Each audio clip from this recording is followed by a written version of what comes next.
Hello everyone, welcome to yet another session of the Daily News Analysis by SRIRAM'S IAS, where we take up the important articles featuring in the Hindu newspaper and break them down for our understanding. Let's start our discussion today with the important articles. The important articles which feature in the Hindu newspaper of the Delhi edition are on our screens, and let's take up the first important article for the day. The first article which appears in the editorial section of the newspaper talks about a matter of import, which talks about the concept of widening trade deficit. So we'll be looking at this concept as to what is trade deficit and what are the reasons for this increasing or widening trade deficit. So this topic becomes important for us from the perspective of GS3. Right? So let's start our discussion by first understanding what is trade deficit, what do we mean by trade deficit, and what is this overall concept of merchandise trade and trade deficit. So first of all, we'll try to understand the whole concept of balance of payment. What do we mean by balance of payment? Balance of payment means whenever a country it either buys certain goods, which means that it imports certain goods or services, and it exports certain goods and services. So in order to import those goods and services, will it need to spend foreign currency, which is mostly denominated in US dollars? So the forex reserves of the country are maintained generally in the US dollar denominations. So it spends dollars and other currencies to import goods and services, and it exports certain goods and services and receives that international currency as well. So the account of the receiving and spending of this foreign currency, especially which is denominated in US dollars, is known as the balance of payment.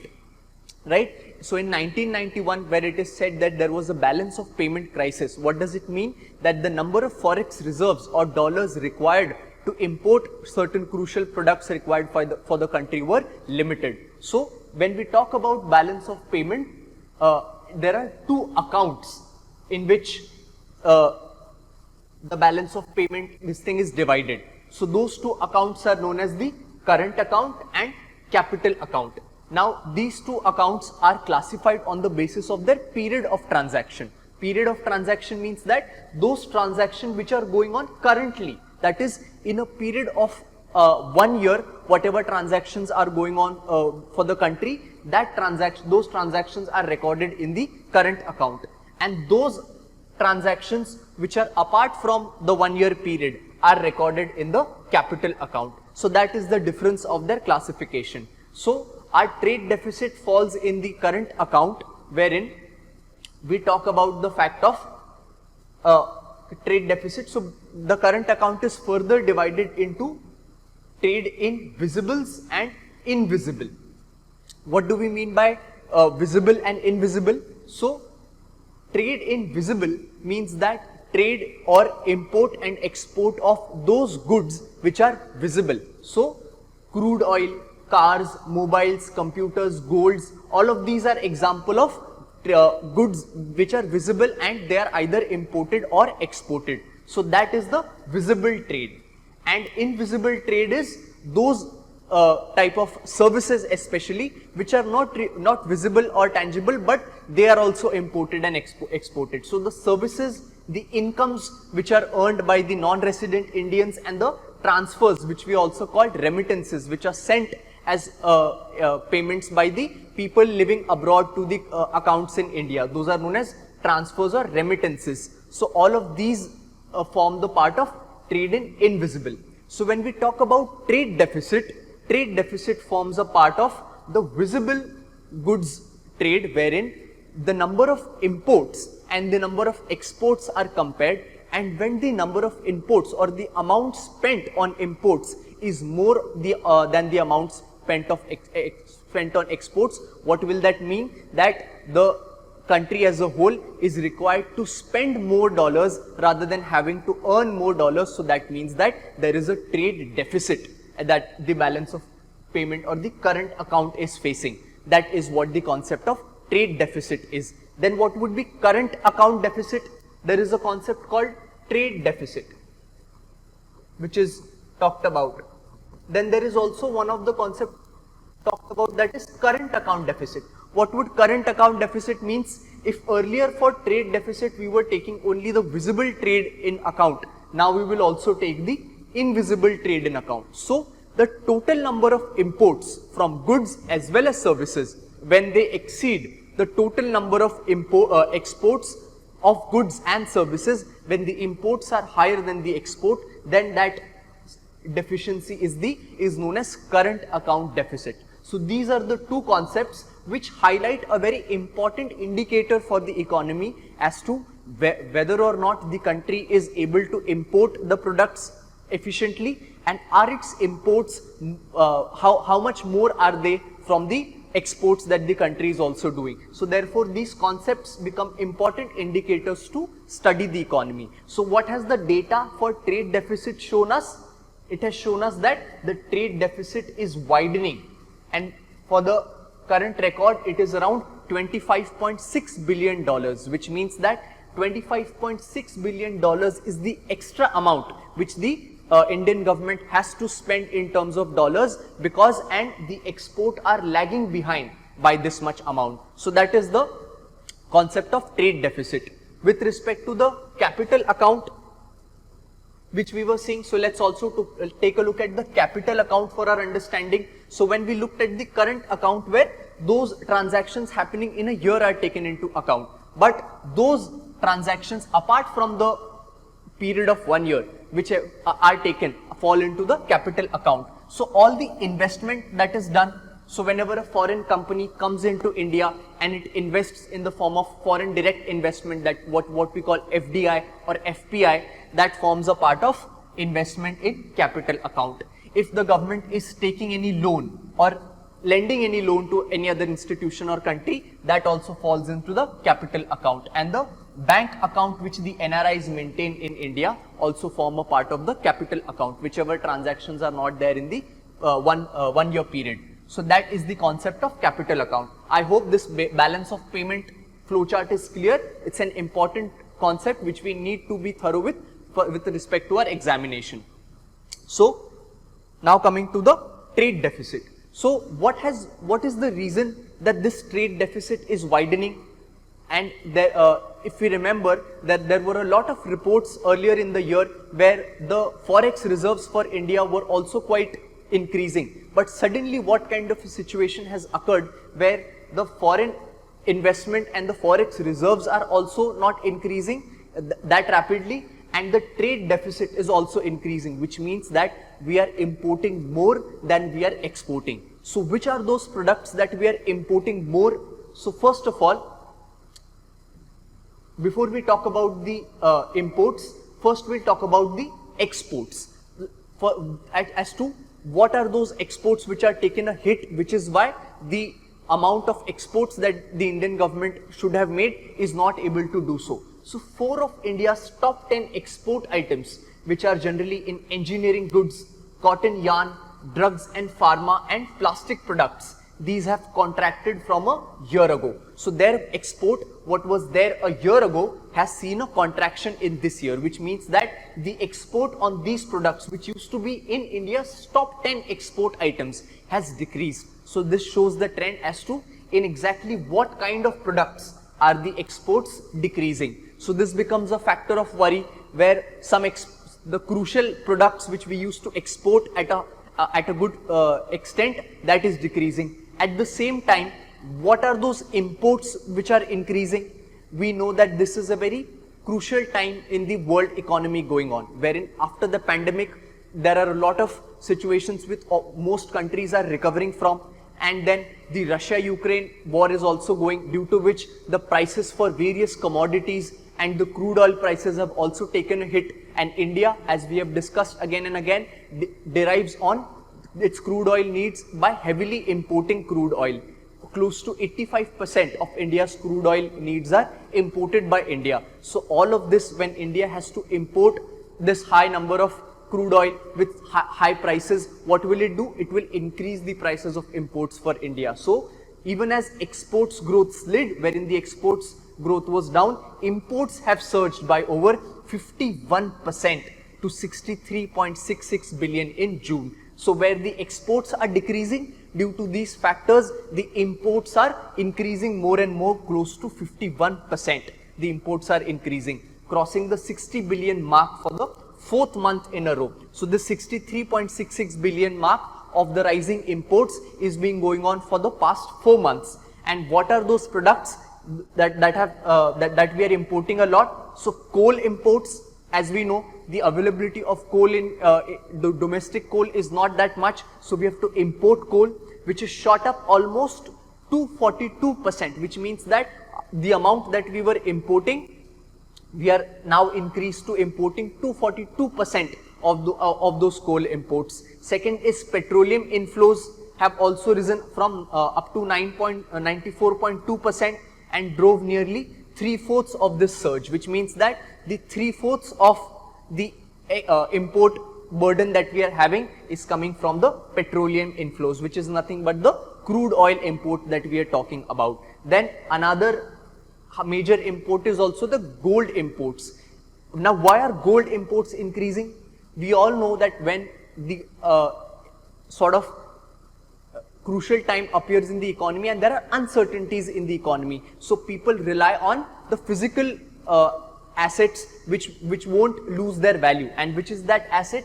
Gold is one such important asset. So that is why people are buying more gold even at this point of time, and therefore most of the gold is imported for this purpose. India does not have much gold domestically not much of it is produced. So what will happen? More gold would have to be imported, and that has also contributed to the increasing imports of the for the Indian economy. So what can we derive from this? That due to these products being imported highly, the imports have surged and the exports are toppling, which is why the exports are gone down. And what is the resultant? A widening trade deficit. This is a cause for worry as well as something that we need to understand in an analytical manner. So I hope this concept is clear. Let's move on with the next article for the day. The next article which appears in the newspaper reads, "The Relentless March of FPIs to the Exit Gate." Now, can this article be connected to the first article where we are talking about the state of Indian economy and how the imports are increasing and the exports are decreasing? So the role of FPIs also in deciding the inflow and outflow of dollars into the Indian economy is should also be studied. So what is happening in the Indian economy is that due to all of these circumstances, some of which are domestic and some of which are international, what is happening is that those foreign investors will study the concept of foreign portfolio investments, which is known as FPI. So these foreign investors are exiting out of India, which means that they're taking their money out of India. Whatever investments they had made in India, a lot of them are moving out, which means that they're taking away the dollars with them. What will this result into? Decreasing forex reserves or decreasing dollars for India. That is a sign of worry. So we'll analyze this issue as to what exactly are FPI and how is it different from FDI, that is foreign direct investment. What is the reason that this FPI is exiting and what impact will it have on the Indian economy? So first of all, what is the context? The context is that foreign portfolio investors have pulled out. This is the data for this month, where they have for this month only pulled out around 42,000 crore from the Indian economy, right? So this is the extent with which the dollars are outflowing from the country, and this month amidst rising inflation and monetary policy tightening in the US. So most of these investors come from US and other countries, and the policies of US Federal Bank impact a lot of the FPI's decisions of their investment. So US plays the interest rates put out by the Federal Bank, which is the central bank of USA, plays a big role in their behavior.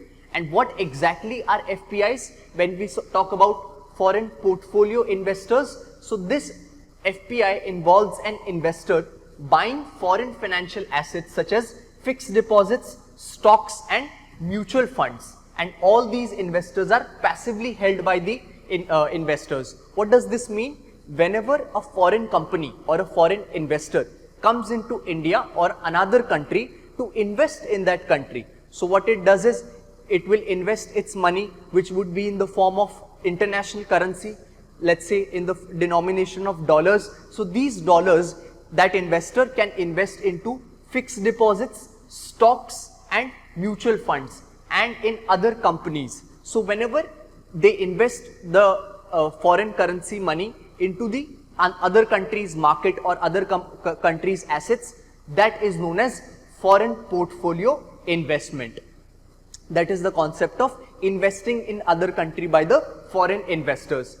And what do we mean by that? They are passively held by the investors. These investments, when they are done, they do not hold any control over the company or whichever asset they are investing in, which means that they are a passive controller of that asset. They do not control what happens with that. So for example, if in a company the foreign investor is investing, there is a certain threshold, which means that the foreign investor has to hold less than 10% of the shares of the company. If he or she is holding less than 10% shares of the company, or he has made less than 10% investment in the company, then is when he or she does not have any directorial control or decision making control over the company, which is known as passively holding the investment.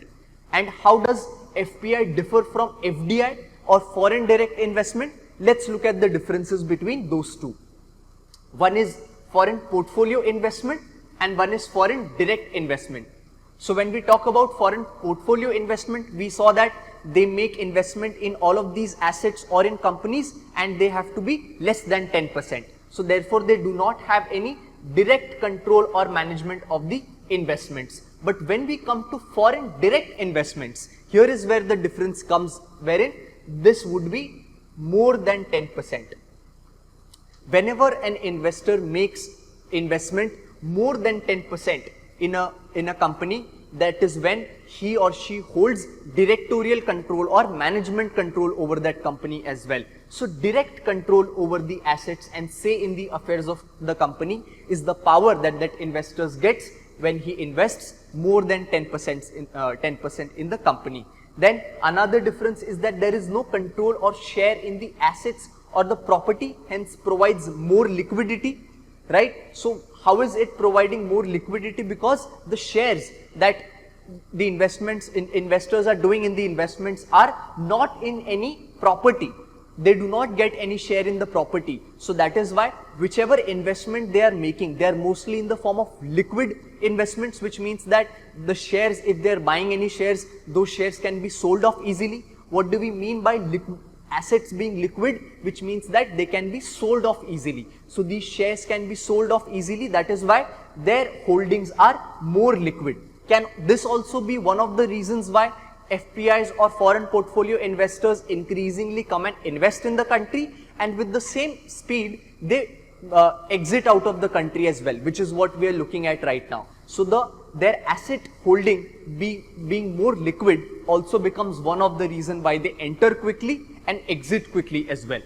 Whereas in the case of FDI, the investor is tied up with the affairs of the company and faces higher risk. So in the case of FDI, they have the say in the management and the affairs of the company, which is what makes their position more sort of stable in the Indian economy. And third is they are more suited for average retail investor, right? Because they do not have to indulge into the affairs of the company. And for FDI, that is the preferred mode for companies which are high net worth individuals and institutional investors, because they have that much capacity to spend and the power to indulge into the affairs of the company. So this is the major difference between foreign portfolio investment and foreign direct investment, right? I hope this difference is clear. Now let's move on to the concept of FPI, wherein we discuss why is this capital flowing out. So there are a lot of reasons as to why the foreign portfolio investors are taking their money out from India. First is the major effects of pandemic. Now we know that in these 3 years of COVID, what happened initially due to lockdown, that the economic activity stopped, which would deter the economic, the investors, foreign investors, to keep their investments over here, because the economic activity is only not going on properly. So the demand, there is no demand, or at the start of the pandemic, the demand dropped for the economic activity, which is what impacted, and the foreign investors started pulling out heavily from India. Then when the second wave ended and the economy started to grow again, then supply shortages started to happen, because the amount with which the consumers wanted to spend, the retailers or all the shopkeepers who were there, they were not able to supply that much to these rising demand of the consumers. So supply shortages is what was faced in the later stages of the pandemic. So this also became a reason for economic activity again being weakened and recovering slowly. So these are the effects of pandemic which prompted them to take their money out of India. Then second is them playing safe, which means that investors see relatively high valuations in India, right? They see a market and rising bond yields in the US and appreciating dollar concerns regarding the possibility of a recession in the US triggered by a rate hike in the US as the possible reasons for their pullout. What this means is that the US Federal Bank has increased its interest rates. Due to this increasing of the interest rates, the foreign investors are more keen on investing in the US rather than India. So that is creating a difference in between them with respect to investing in US. The second is that when the rupee value depreciates with respect to the dollar, is that a deterring sign for the investors? Because if the rupee value is depreciating as compared to the dollar, they would get less return for their investment. This also becomes a reason for their pulling out of India. Then third is rise in global commodity prices. As we discussed in the first article also, due to the increase of due to the Russia-Ukraine war, the prices of many commodities, especially sunflower oil or wheat exports, they have taken a hit. So their prices have shown a big fluctuation, and due to this fluctuation, the inflation on a world level has increased, which has impacted India as well, and that is why in India also inflation has surged to an 8-year high of 7.79 in April, which is still increasing in the coming months, which has prompted the RBI to hike the repo rate. We had discussed this, that to tame the inflation, the RBI has increased the interest rate, which is the repo rate, by 90 basis points to 4.90. This has further increased now. This again deters the investors to pull out of the Indian economic situation. And then is the industrial production has also been uneven and yet to recover fully. This is also because of the pandemic and other factors, where the industrial production, wherein if the industrial production is robust and happening efficiently, that would encourage the investors to keep their money in the economy. But that being uneven and weak and yet to recover fully, it is also prompting the investors to pull out. And the last is the consumption expenditure by the people has also remained weak. This is also an effect of the pandemic, where people's incomes are rising slowly, and that is why the consumption expenditure of people in the economy is also not that robust and it is still weak. So all of these reasons cumulatively amount for the reasons for exiting of the foreign portfolio investors out of India, taking their dollars from India and going to their parent country, investing over there, right? So this was the discussion relating to the exit of FPIs. With this, let's move on to our next article for the day. The next article, which appears in the newspaper, talks about the center asks states to boost paddy sowing. Now, this is the article stands in context of a conference which was done between the states and their food ministers, discussing on the implementation of the National Food Security Act. And various states met together, and also the Union Minister for Food and Food, Piyush Goyal, also chaired this conference. And the direction from center which has come for the states is to increase their production in rice and wheat. Now, why has that happened? Let's look at that. So center has asked states to boost paddy sowing as well as wheat production. Why this is happening? Again, as we are discussing, there is an increased demand for wheat and rice due to international situation, the Russia-Ukraine war, which has directly impacted the production of wheat. So it will make the demand for wheat rising, and this rice and wheat India wants to supply to the world. That is why the center is asking the states to increase the production of rice and wheat.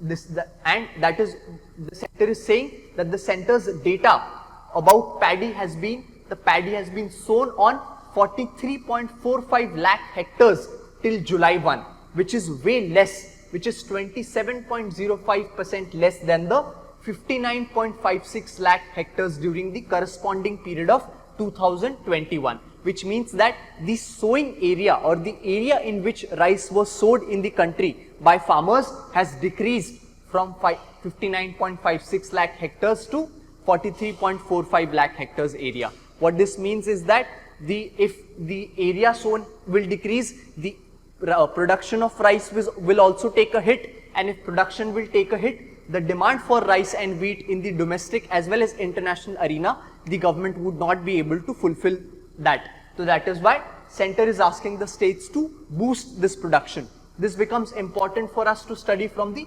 GS3 point of view in terms of Indian agriculture. So from the examination point of view, we'll take a look at which are the major rice producing states and which are the major wheat producing states, and what is the new index that this article talks about. That is about the National Food Safety Act Index, which measures various states' performance on their performances of implementing the National Food Security Act and their distribution of the food grains. So let's take up the major rice producing states.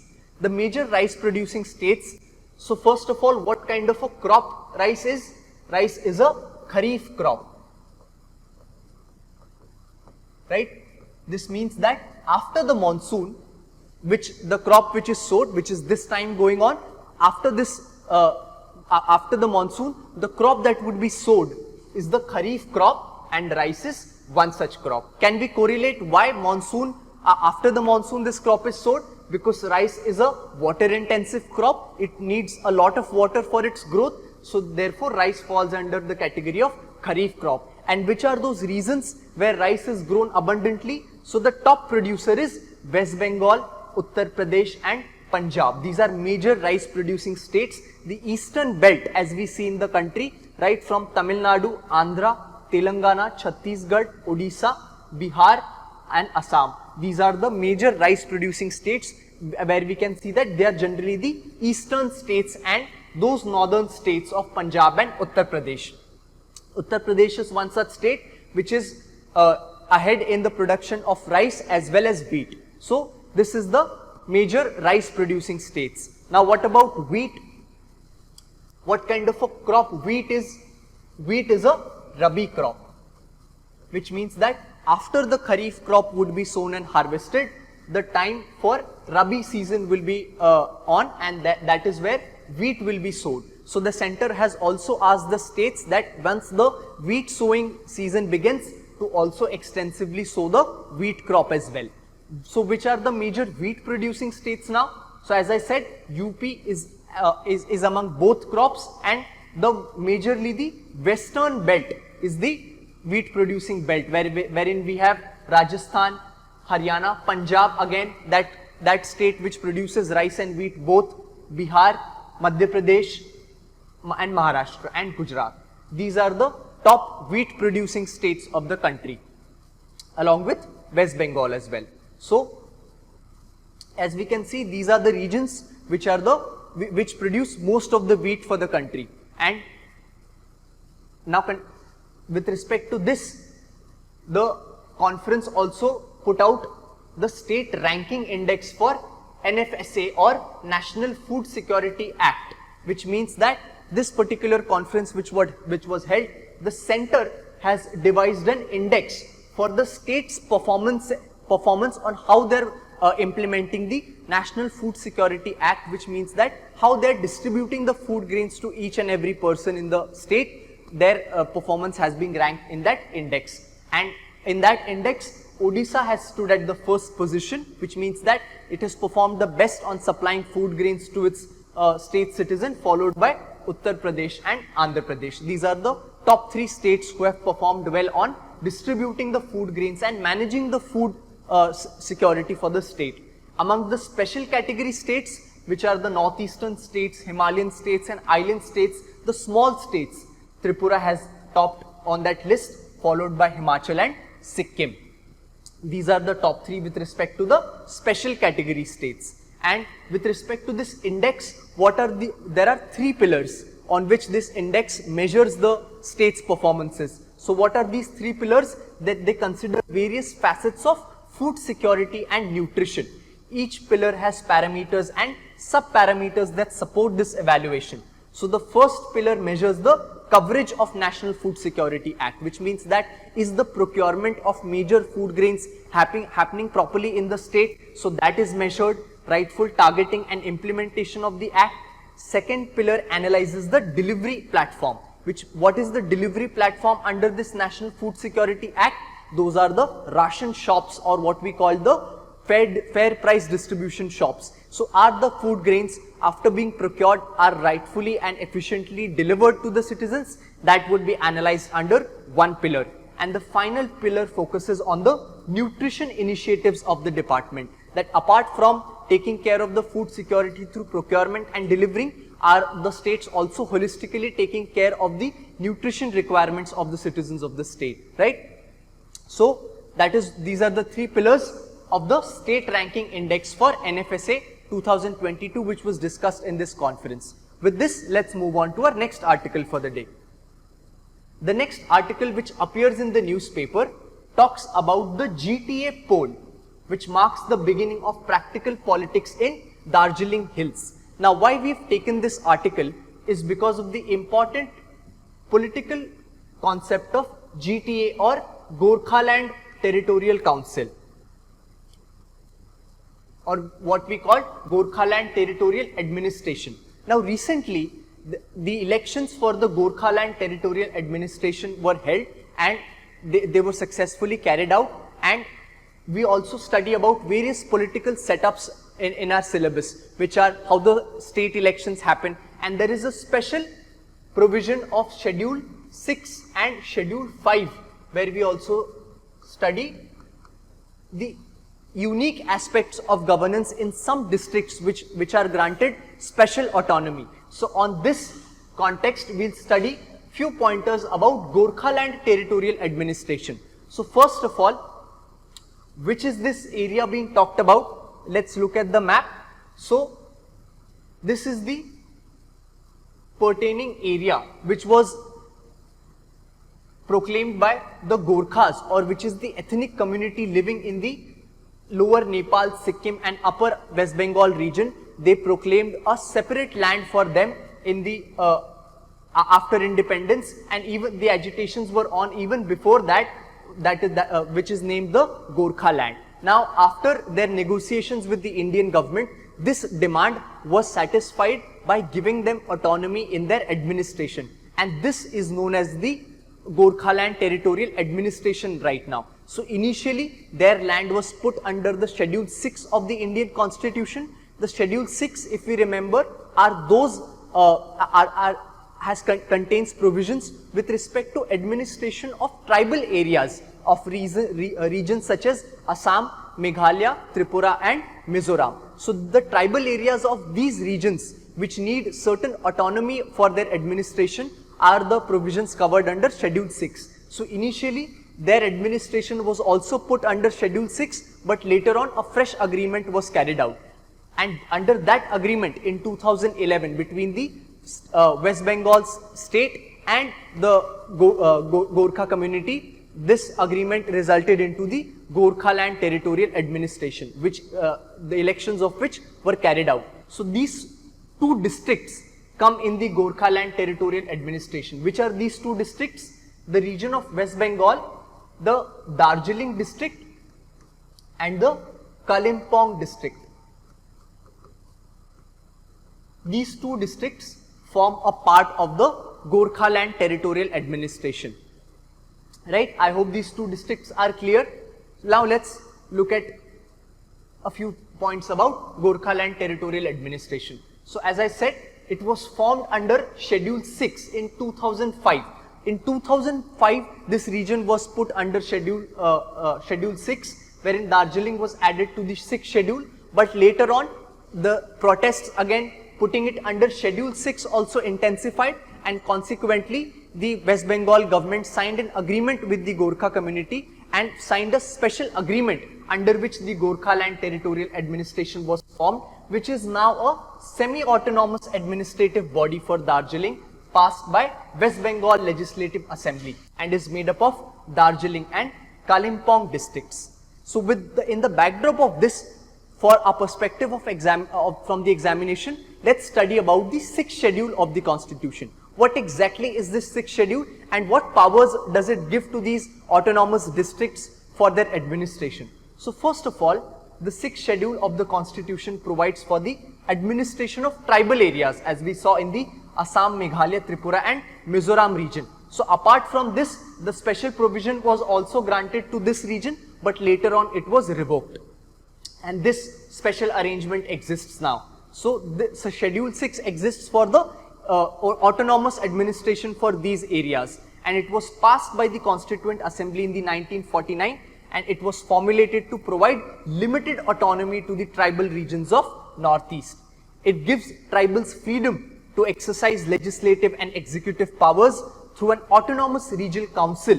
So an autonomous regional council is set up, which works just like a panchayat. A panchayat is there for a normal village setup, but an autonomous regional council or an autonomous district council are those setups which are set up in these tribal areas, and autonomous district councils as well.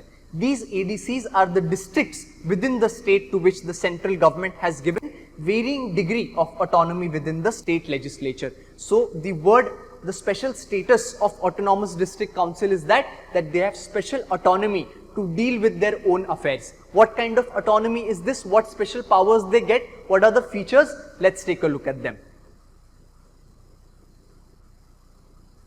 The various features of administration contained in 6th schedule are what sort of powers these areas get whenever they come under the 6th schedule are that they are autonomous districts, which means that they have certain freedom to deal with their own affairs, but that does not mean that they fall completely outside the purview of the state. They do not fall under the executive authority of the state concerned, and the governor is empowered to organize and reorganize these autonomous districts, which means that the boundaries of these districts, whether or not they are to be divided further, the whole power rests with the governor of the state with respect to the Schedule 6 areas. And if there are different tribes in an autonomous district, the governor can divide the district into several autonomous regions, right? And these autonomous districts can elect their members. They have certain seats allotted to them, and for these seats elections are held, and these elected members, certain members are elected and certain are nominated by the governor. So the elected members hold office for a term of 5 years unless the council is dissolved, and the nominated members hold office during the pleasure of the governor. So even these councils have a representation of the people of that area, and each autonomous region also has a separate regional council. As we talked about earlier, there can be autonomous district councils, and in them there can be smaller autonomous regional councils as well. These district and regional council administer the areas under their jurisdiction, and what powers they have, they can make laws over their domestic administration, such as certain specified matters like on land, forest, canal water, shifting cultivation, village administration, inheritance of property, marriage and divorce. So the personal laws, all the laws which are pertaining to the areas itself, the social customs and so on, are the powers given on which these autonomous district council can make laws on. But all such laws require the assent of the governor. So apart from making laws, they can also perform and plan for certain functions such as the education of that area or the water management of that area. These powers are also given to the district councils, and these district and regional councils are empowered to assess and collect land revenue tax as well, and to impose certain specified taxes. So limited tax levying power is also given to the autonomous district council. And the acts, this is a special feature of Schedule 6, that the acts of parliament or the state legislature do not apply to the autonomous district and autonomous regions or apply with specific modification and exceptions. So this is the extent of autonomy that was given to these tribal areas for their administration, that they can make their own laws with respect to certain areas, and the acts of parliament and the state legislature would not apply to them apart from certain modifications or certain exceptions. So these are the features of Schedule 6 areas. Which are some of the Schedule 6 areas which are there in these tribal regions? One are the Khasi Hills Autonomous District Council, Jaintia Hills Autonomous District Councils, Garo Hills Autonomous District Council. These are in Meghalaya. For Mizoram, we have Chakma Autonomous District Councils and Lai Autonomous District Council and Mara Autonomous District Council. For Tripura, there is the Tripura Tribal Areas Autonomous District Council, and in Assam, we have three, that is the Dima Hasao, Karbi Anglong and Bodoland Territorial Council. These are the autonomous district councils covered under the Schedule 6. With this, let's move on to our next article for the day. The next article appears in the newspaper in the form of the quiz that appears in the newspaper, but it becomes important for us from the examination point of view, wherein this photo is given and is asked to identify this personality. This is a picture of the Bodhisattva Avalokiteshvara.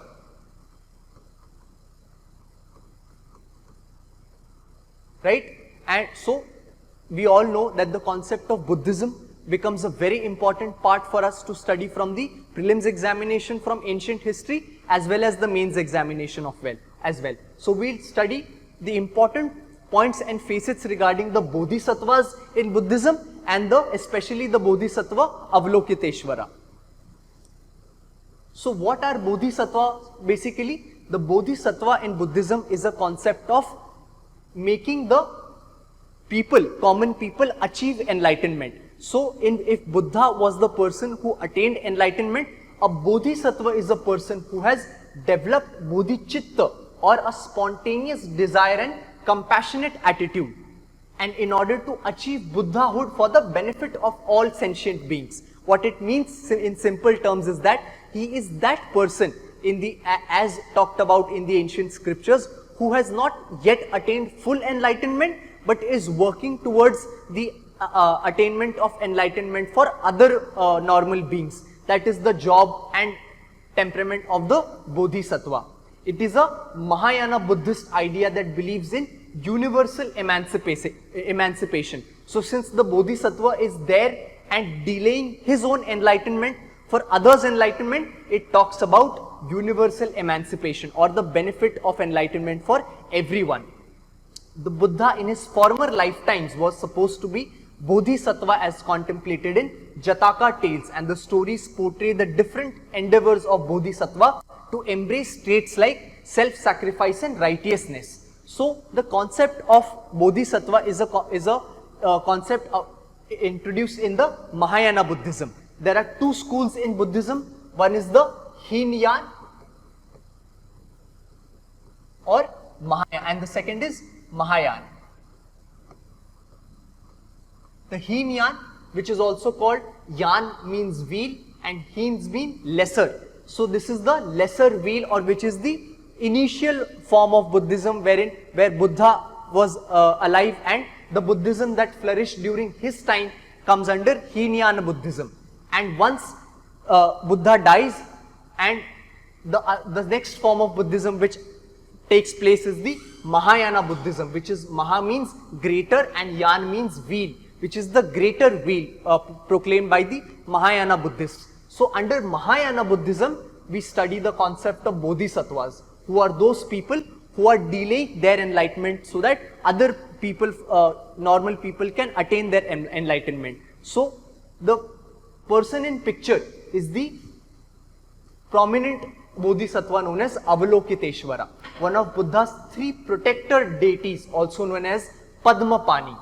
So his sculpture is also there in the Ajanta caves. This is the Bodhisattva Avalokiteshvara, and is described as carrying a lotus flower. Can we see the lotus flower in this photo?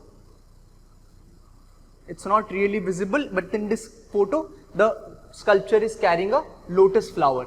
His picture, which can be found in the Ajanta caves, which we just saw, is the most well known of all the Bodhisattvas. And the compassionate Bodhisattva listens to the world's pleas and responds in skillful ways. These are the jobs or tasks that the Bodhisattva has to perform. And under the name Lokeshwara, he appears informally in Cambodian Theravada Buddhism, which is also one form of the Hinayan Buddhism, and he is also shown as a woman, and His Holiness the Dalai Lama is thought to be his incarnation. So in the Tibetan Buddhism culture, it is said that the Dalai Lama, who forms the leader of the Tibetan people, is the incarnation, which means that he is the avatar of Avalokiteshvara Bodhisattva.